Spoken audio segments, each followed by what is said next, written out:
Hey everyone, back to John's, backwoods bike clinic here. Show you something kind of neat that I unfortunately discovered yesterday. It is possible on a brand new rear tire to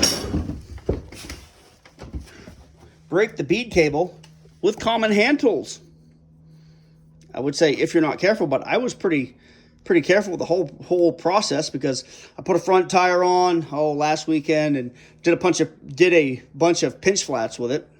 So learned a lesson there, wasted a tube, but I was able to get that same tire back on successfully with no leaks this time, using a little soapy water and a little this, a little of that, and some better tools. So this one I thought was going to be a little dry because of the heavier sidewall and all that. And I was grunting on it and pop. Busted that. So that tire's no good anymore. I'm going to see if there's a warranty on it or not, because I can understand if I was using power tools or, putting a pipe on this or something like that. I can understand why they wouldn't do it, but we'll see if they go good for it, if not, or not. If they go good for it or not.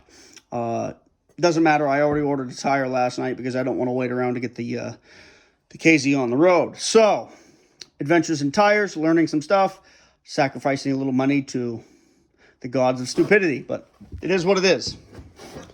I know what not to do, and I'm taking this to the shop to get the new tire mounted. I came up here to pull the tires from Red KZ to get them mounted anyway, to get the tires on that. Gravity check. Tires mounted. So, tires for the Red KZ. I've had those for a while. I'm going to pull the rims off this and take them over and have them changed professionally, because I've gouged up and added some dings to the ding collection that were already on the rims for the black KZ, and I don't want to do that to this one because I'm probably going to sell this bike. I want to keep it pretty nice. And also notice something with this. Got it started, had it idling. I thought there was an issue with the carbs, and I cleaned the carbs up really well. But this clamshell switch right here, I noticed I had it off yesterday, just trying to figure out what was going on with the idle, because the second you started it, it would automatically rev way high, 7,000 RPMs, and it would not idle. It would just quit afterwards.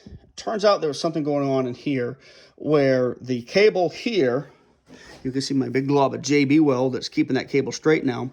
That little collar was broken and was allowing that cable to kink like this. So you could put tension on it as you revved it, but then the slack wouldn't come back. And that's due to a couple of things going on here, because this clamshell's broken. That's not helping. If you take these off, there's typically a divot underneath the inside of the bottom section that fits in with a cut or hole in the bottom of the handlebar, and which makes me suspect that this is not the original one that went on there, because there's no hole on this one, and the divot on that is kind of half broken. But it looks like somebody put it on there and then cranked it down and then split the top of it. Because that was like that when I first got the bike, and you could move it back and forth. So I'll end up having to fix that, possibly getting a new throttle cable, but that's no big deal. Other than that, this is running pretty good. Battery's charged, carbs are clean, it's ready to go. Just got to get some skins on the rims, and this one will be ready to get out on the road. I'm going to ride around a little bit, and then maybe put it on the market. We'll see. I kind of like it though, so it's difficult to part with some of these things. But, of course, the KLR sits here and laughs at all this shit happening, because the KLR runs and doesn't need much for TLC. But getting the black KZ on the road, that's going to be kind of fun. Looking forward to that. And then once we get these two done, because these are going to be, this is just a few hours of work for each of these bikes, and they're going to be ready to go.